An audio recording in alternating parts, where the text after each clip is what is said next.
Maybe you've recently seen the phrase gluten-free on food packaging, or takeout menus, shampoo bottles, apartment listings, the tag of your shirt, on a hammer, as a lower back tattoo, or in your friend's resume.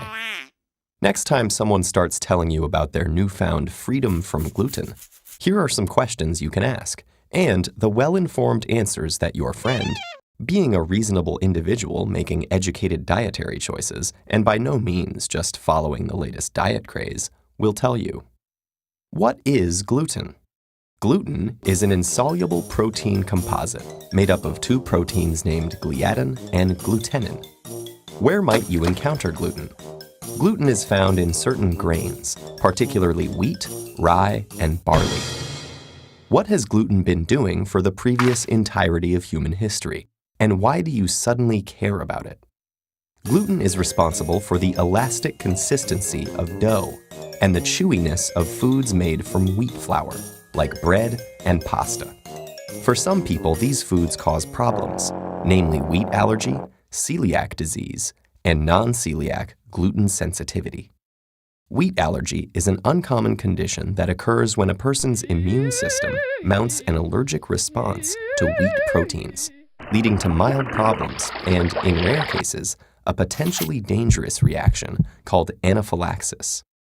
Celiac disease is an inherited disease in which eating foods with gluten leads to inflammation and damage of the lining of the small intestine.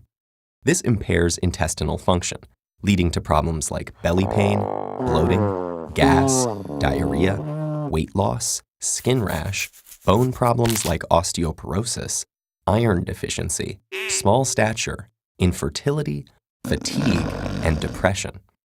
Untreated, celiac disease increases the risk of developing certain types of cancer. Celiac disease is present in 1 in every 100 to 200 persons in the U.S. When blood tests suggest the possibility of celiac, the diagnosis is confirmed with a biopsy.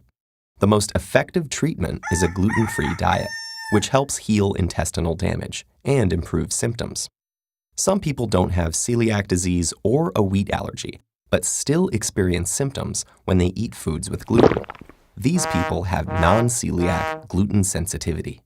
They experience painful gut symptoms and suffer from fatigue, brain fog, joint pain, or skin rash. A gluten-free diet typically helps with these symptoms. So how many people actually have this gluten sensitivity you speak of? Gluten sensitivity's occurrence in the general population is unclear, but likely much more common than wheat allergy or celiac disease. Diagnosis is based on the development of symptoms, the absence of wheat allergy and celiac disease, and subsequent improvement on a gluten-free diet.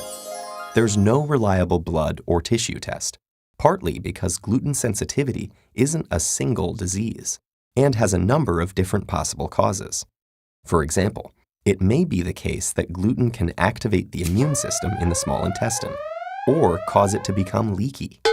But sometimes people claiming gluten sensitivity are actually sensitive not to wheat proteins, but sugars found in wheat and other foods called fructans. The human intestine can't break down or absorb fructans, so they make their way to the large intestine or colon, where they're fermented by bacteria, producing short-chain fatty acids and gases. This leads to unpleasant symptoms in some people with bowel problems. Another possible explanation behind gluten sensitivity is the nocebo effect. This occurs when a person believes something will cause problems, and because of that belief, it does. It's the opposite of the more well-known and much more fortuitous placebo effect.